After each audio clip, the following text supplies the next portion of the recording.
Easy. This is Myth. Today I'm going to be going through just basically it's kind of a double whammy kind of drum bus work or techniques to use in a drum bus, and also like getting a break and trying to make the best out of a break without sort of layering and how to mix that into a drum bus type thing. So first of all, this is the break that I chose. All I've done is pitch it into 172 with the speed algorithm. So it sounds like this.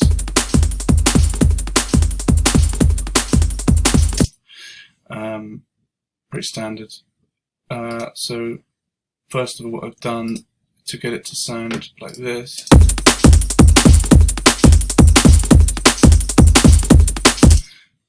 is like a thing that I use a lot on breaks. It's just a little like a little channel that I've set up. Pretty straightforward, a little bit of limiting there and a big like tuck in of the tails. Then alloy with multi-band transient shaping, bringing in that like muddy low mid bottom and giving it a bit of a boost. On the attacks in the low and the mid and the tiny bit at the top. Then some distortion, exciter vibes here, a little bit. It's just that top end polish really. Then a little bit of compression. It looks like a tiny bit of gating as well there maybe.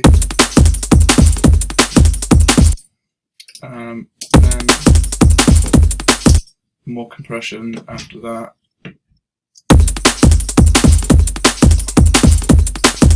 Just a little tiny bit kind of just gelling in again. This one, DS are really good for drums, especially like top end. This one's quite good because you can kind of move the area. You can kind of DS lots of stuff. But it's great for smoothing out drums. In this case, we've gone quite a wide sort of top end bracket, pretty standard.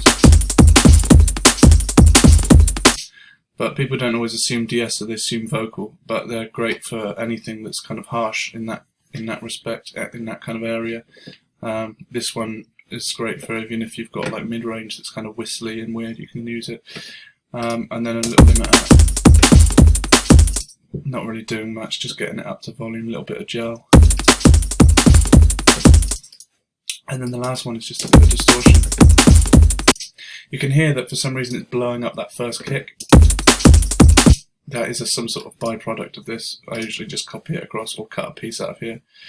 But then there's that, so I've just bounced that down. And now I've cut it up into this component parts, the kick, snare, percussion pieces. I took a little bit out of the kick on the bottom and there's a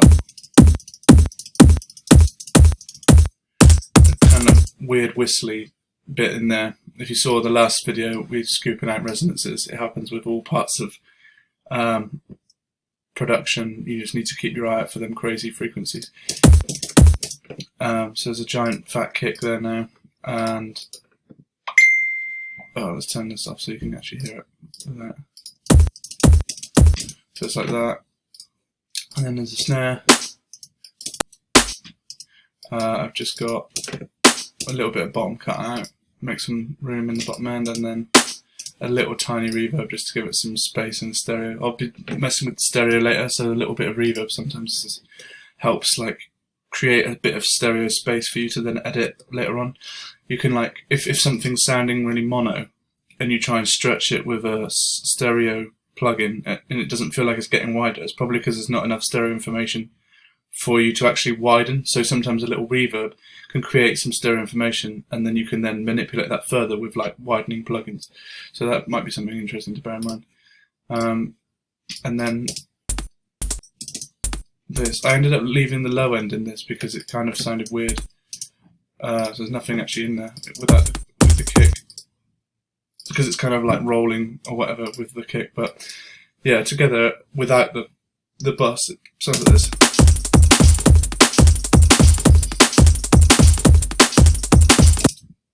Okay, so now all of those are going to a bus, which is this bus here, rough drum bus. So I've got a little bit of compression, which seems to help with if you have a little bit of compression at the start, the limiter doesn't have to work so hard at the end. So, and it also just gives you a little bit of gel and a little bit of control over where the transients are sitting, because you can kind of move the feel of a transient on a drum bus, like the snare transients and kick transients. You can move them forward or back in the mix. What I mean by that is, like, if you imagine that if something's really dry, it's like really up front in the mix, like no reverb. It's like sounds like it's really close to your face. But sometimes you need to set back in the mix so that it becomes part of a bigger thing, like the tune, like sit back in with the rest of the tune, and that's why you would use like reverbs and stuff like that to set stuff back. But you can also set back or perceivably set back stuff with compressors, limiters, different things like that. We're using the attack and release. So in this case, I mean, this is barely touching it, but like this would give the effect of like, you could have like this would see, if it was really fast release, it would seem like closer. The tails would seem like they were closer, so it gives you the idea that they're more up front. If you had something, or if you wanted something to sound a bit sort of tighter further back, you would move this back, move the release back, kind of set stuff back in the mix. Whereas with the attack, this is basically the control of how much transient you're kind of letting through the compressor. So if you've got something that's sounding a bit sort of like flabby or whatever, you might want to give it a bit more attack to kind of enhance that transient, make it sound a bit more punchy. But in this case, I've pretty much already processed the transients with the transient shapers and stuff like that, so I'm pretty much just wanting to, if anything, clip a little bit of that off. So I've got a fast attack. And also the ratio on this particular Pro C, if you put the ratio on unlimited or 100, it gives it like a kind of analogy clipping vibe, almost like a limiter rather than a compressor. So I quite like to do that rather than have it on like a smaller ratio. Don't ask me why, I don't know, but it sounds cool, so that's what I do. Then tucking it in, a little bit of transient shaper again.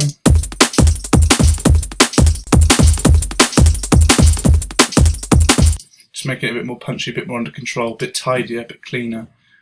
Okay, so in this instance I haven't actually done this, but what I would do is, if this was in a tune, I would open up my good trusty span and play the beat through the span.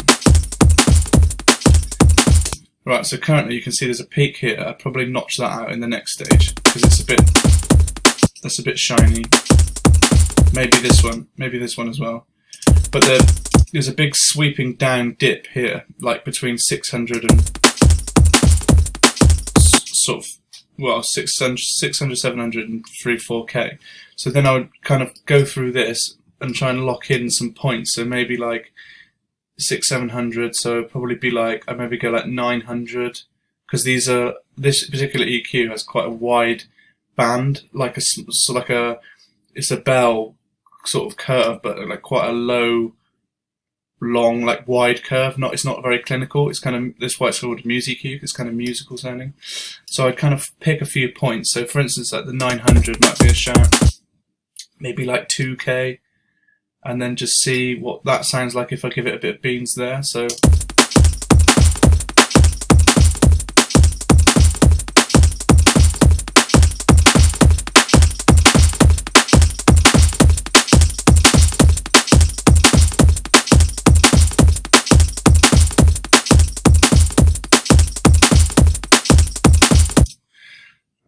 and then maybe a little bit on this top end. So I moved that one to about 3K because it sounded a bit better there.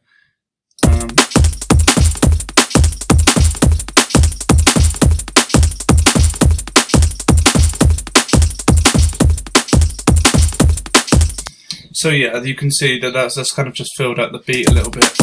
You've still got a little bit of a slope, but in order to you to drastically move that, it would change the sound so much, and it would sound like really woody and clinical. But you can use it as a guide. Ooh.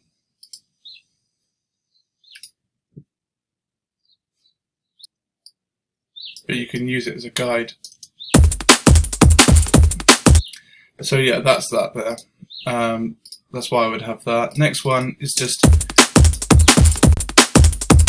you know, there's nothing going on up here. There shouldn't be really anything going on down there because that's where your bass will be. So it's just double checking that. I probably would find that resonance from before in here.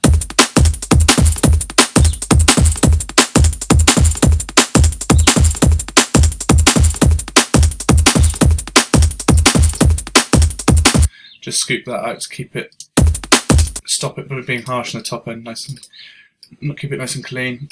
This one is the widening, so this is monoed up to 200, and this makes quite a big difference. Like, things are getting wider and wider and wider in this game, and so this is why I can kind of keep my control over the drums and where they're sitting width-wise. So I give it a little bit of boost, 150%, and then I just mono up to the parts where I want mono. I want this to be mono under here because these are my powerful, strong parts, like the bottom of the snare, kick. Those are the things that you want in mono. Like the focused points of them you want in mono, and then the rest of the the harmonics above that can be in stereo. But it makes quite a big difference. Really fills up that space a lot more. Next is the limiter.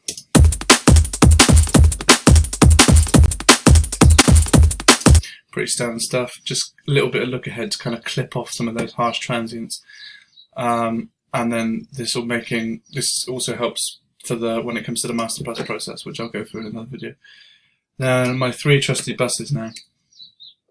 They're called parallel add air and add dirt. Basically what they are is just, one is a parallel compression, so it's literally just a really compressed version of the original, which you can mix in, which kind of fills out some gaps in the beat. So we got, if we check this out without, and then just makes it sound more full. Then we go to the add air, which is like the polar opposite, really. Oh yeah, it's not turned on. It's basically a transient shaper with no attack, full release, and then the bottom end cut out of it. And if you listen to the parallel with that, they like complement each other as like a sort of a shadow behind the beat, really.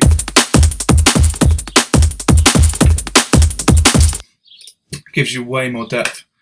And then finally is the add dirt, which is just a really distorted low cut version of the beat, which can just add some nice harmonics at the end that sometimes you can just get like a little bit extra.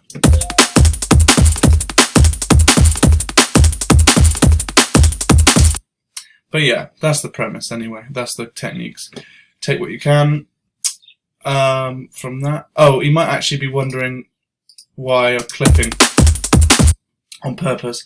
It's just a technique that I use. It kind of gives you that kind of old school analog desk overdrive type thing. I just like to clip the channels a little bit and just get a bit more like clipping beef out of it. Some people would say that it sounds terrible. I don't really agree. I think I can get decent results of it. I think it's a bit of fun.